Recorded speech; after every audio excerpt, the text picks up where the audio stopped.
በመልእክተኞች ማመን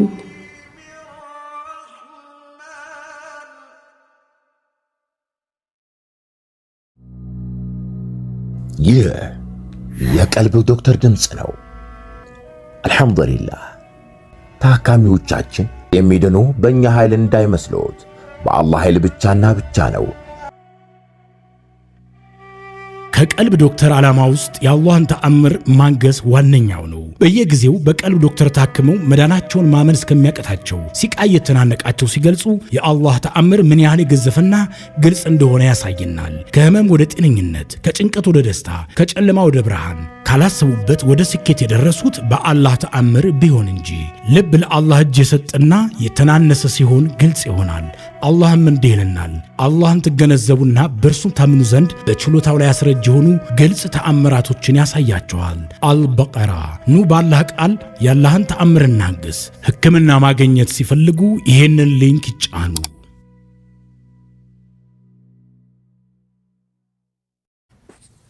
አሰላሙ አለይኩም ወራህመቱላሂ ወበረካቱሁ።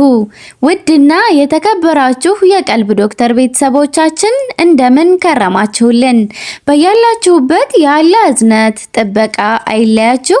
እንደተለመደው ዘወትር ማክሰኞ ወደ እናንተ የምናደርሰው የተለያዩ ኢስላማዊ ታሪኮችን፣ ትምህርቶችን፣ መጣጥፎችን ነው። ለዛሬም በመልእክተኞች ማመን ክፍል 2ን ይዤላችሁ ቀርቤያለሁኝ። አዳዲስ ቤተሰቦችም ካላችሁ እንኳን ደህና መጣችሁ። ቻናላችንን ሰብስክራይብ በማድረግ ቤተሰብ ይሁኑ። ወደ ዛሬው ትምህርት እናምራ።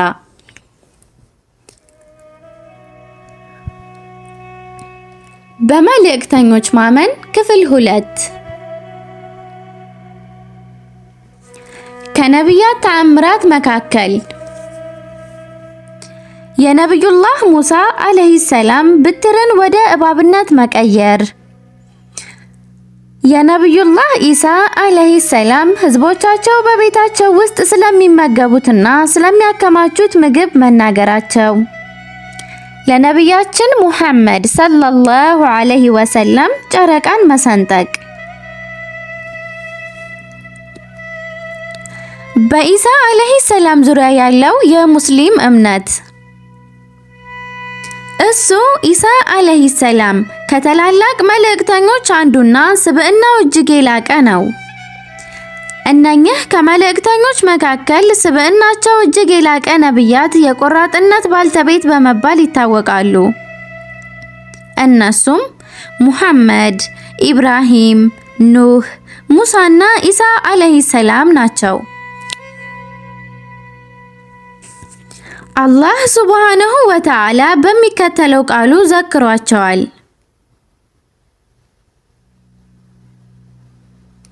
ከነቢዮችም በጠበቀ ቃል ኪዳናቸው በያዝን ጊዜ አስታውስ፣ ከአንተም ከኑህም ከኢብራሂምም ከሙሳም ከመርየም ልጅ ኢሳም በያዝን ጊዜ አስታውስ። ነቢዩላህ ኢሳ አለይሂ ሰላም የአደም ዝርያ ሰው ነው። አላህ ሱብሃነሁ ወተዓላ ወደ ነገደ እስራኤል የላከው ሲሆን የተለያዩ ተአምራትን በሱ እጅ እንዲፈጸሙ አድርጓል። ምንም አይነት የጌታነትም ሆነ የአምላክነት ደረጃ የለውም። አላህ ሱብሃነሁ ወተዓላ እንዲህ ብሏል፣ እርሱ በእሱም ላይ የለገስነው ለእስራኤልም ልጆች ተአምር ያደረግነው የሆነ ባሪያ እንጂ ሌላ አይደለም። ነብዩላህ ኢሳ አለይሂ ሰላም ህዝቦቹን እሱንም ሆነ እናቱን ከአላህ ሌላ አማልክት አድርገው እንዲገዟቸው ፈጽሞ አላዘዘም። እሱ ያላቸው አላህ ያዘዘውን ብቻ ነው። ጌታዬና ጌታችሁ አላህን ብቻ ተገዙ። እሱ የመርየም ልጅ ኢሳ ነው። እናቱ መርየም ጽድቅ፣ እውነተኛ፣ ለጌታዋ ፍጹም ታዛዥ፣ ተገዢ፣ ጥብቅ፣ ጨዋና ድንግል ሴት ነች።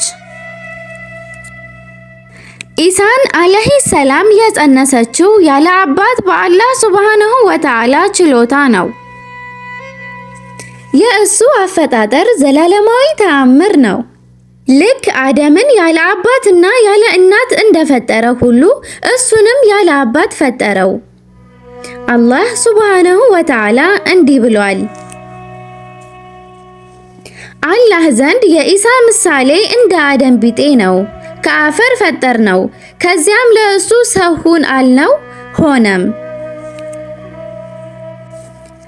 በእሱ በኢሳ አለይሂ ሰላም እና በነብዩ ሙሐመድ ሰለላሁ ዐለይሂ ወሰለም መካከል የተላከ መልእክተኛ የለም። ስለ ነቢያችን ሙሐመድ ሰለላሁ ዐለይሂ ወሰለም ትንቢት ተናግሮ አብስሯል። አላህ ሱብሃነሁ ወተዓላ እንዲህ ብሏል።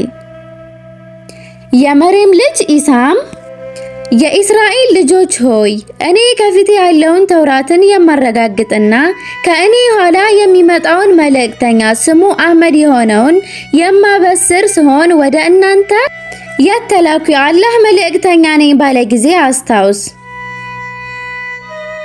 በግልጽ ተአምራት በመጣላቸውም ጊዜ ይህ ግልጽ ድግምት ነው አሉ። አላህ ሱብሃነሁ ወተዓላ በእርሱ እጅ እንዲፈጸሙ ባደረጋቸው ተአምራቶች እናምናለን። ለመጸመን ማዳኑን፣ አይነ ስውራንን ማብራቱን፣ ሙታንን ማስነሳቱን፣ ሰዎች በቤታቸው ውስጥ ስለሚመገቡትና ስለሚያከማቹት መናገሩን እናምናለን። ሁሉም በአላህ ፍቃድ የተፈጸሙ ናቸው። አላህ ሱብሃነሁ ወተዓላ ይህንን ለነብይነቱና ለመልእክተኝነቱ ትክክለኛ ለመሆኑ ግልጽ የሆነ ማስረጃ አድርጎለታል። ኢሳ አለይሂ ሰላም የአላህ ባሪያና መልእክተኛ ነው ብሎ እስከሚያምን ድረስ የአንድ ሰው ኢማን የተሟላ አይሆንም።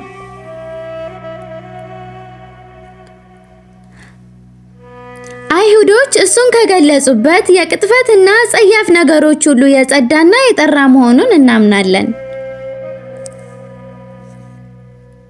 የነብዩ ሙሐመድ ሰለላሁ ዐለይሂ ወሰለም መልእክት ልዩ ይዘት። የነብዩ ሙሐመድ ሰለላሁ ዐለይሂ ወሰለም መልእክት ከቀደምት መልእክተኞች ለየት የሚያደርጉት በርካታ ይዘቶች አሉት። ከእነዚህም መካከል የነብዩ ሙሐመድ ሰለላሁ ዐለይሂ ወሰለም መልእክት የቀደምት መልእክተኞችን መልእክት የሚቋጭ መሆኑ። አላህ ሱብሃነሁ ወተዓላ እንዲህ ብሏል። ሙሐመድ ከወንዶቻችሁ የአንዳችሁም ሰው አባት አይደሉም፣ ግን የአላህ መልእክተኛና የነብዮች መደምደሚያ ነው። የነብዩ ሙሐመድ ሰለላሁ ዐለይሂ ወሰለም መልእክት ቀደምት መልእክቶችን የተካ መሆኑ። ነብዩ ሙሐመድ ሰለላሁ ዐለይሂ ወሰለም ከተላኩ በኋላ አላህ ሱብሃነሁ ወተዓላ እርሳቸውን ከሚከተል ውጪ ምንም አይነት ሃይማኖት አይቀበልም። በእርሳቸው ጎዳና እንጂ አንድም ሰው ወደ ጀነት ጸጋ መድረስ አይችልም። እርሳቸውም ከመልእክተኞች ሁሉ የተከበሩ ናቸው። ህዝቦቻቸው ከህዝቦች ሁሉ ምርጥና በላጭ ህዝቦች ናቸው። ህግጋታቸውም ከህግጋት ሁሉ የተሻለና በላጭ ነው። አላህ ሱብሃነሁ ወተዓላ እንዲህ ብሏል። ከኢስላም ሌላ ሃይማኖትን የሚፈልግ ሰው ፈጽሞ ከእሱ ተቀባይነት የለውም፣ እሱም በመጨረሻይቱ ዓለም ከከሳሪዎቹ ነው። ነብዩ ሰለላሁ ዐለይሂ ወሰለም እንዲህ ብለዋል። የሙሐመድ ነፍስ በእጁ በሆነችው ጌታ አምላለሁ። ከዚህ ውስጥ ይሁድም ሆነ ክርስቲያን አንድም ሰው ስለ እኔ ሰምቶ የተላኩበትን የማያምን አይኖርም ከእሳት ጓዶች ቢሆን እንጂ። የነብዩ ሙሐመድ ሰለላሁ ዐለይሂ ወሰለም መልእክት ሁለቱንም ፍጥሮች ማለትም አጋንንትንም ሰውንም የሚመለከት መሆኑ። አላህ ሱብሃነሁ ወተዓላ ጅኖች ያሉትን ሲያወሳ እንዲህ ብሏል። ወገኖቻችን ሆይ የአላህን ጥሪ ተቀበሉ። አንተንም ለሰዎች ሁሉ በሞላ አስፈራሪና አብሳሪ አድርገን እንጂ አላክንህም። ነብዩ ሙሐመድ ሰለላሁ ዐለይሂ ወሰለም እንዲህ ብለዋል፣ በስድስት ነገሮች ከነብያት ልቄአለሁ። ጥቅላዊ ንግግር ስልትን ተሰጥቻለሁ። ጠላትን በማስፈራራት ታግዣለሁ። ምርኮም ተፈቅዶልኛል። ምድር ንጹህና ጸሎት ቦታ ተደርጋልኛለች። ወደ ፍጡራን በሙሉ ተልኬያለሁ። ነብይነትም በእኔ ተደምድሟል። እስካሁን ስታዳምጡ ተከታተሉ ለነበራችሁ ቤተሰቦቻችን ከልብ እናመሰግናለን። በመልእክተኞች ማመን እዚህ ጋር ተጠናቀቀ። ሳምንት በአማረና በደመቀ የረመዳን ፕሮግራም እስክንገናኝ ወሰላሙ አለይኩም ወራህመቱላሂ ወበረካቱሁ።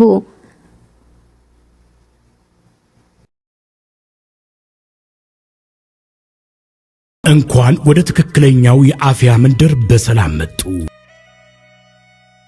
የቀልብ ዶክተር በሲህር በጅን በአይንናስ እንዲሁም የስነ ልቦና ጫና የደረሰባቸው የሰው ዘር ፍጥረታት በሙሉ ታክሞ የሚድኑበት ነው።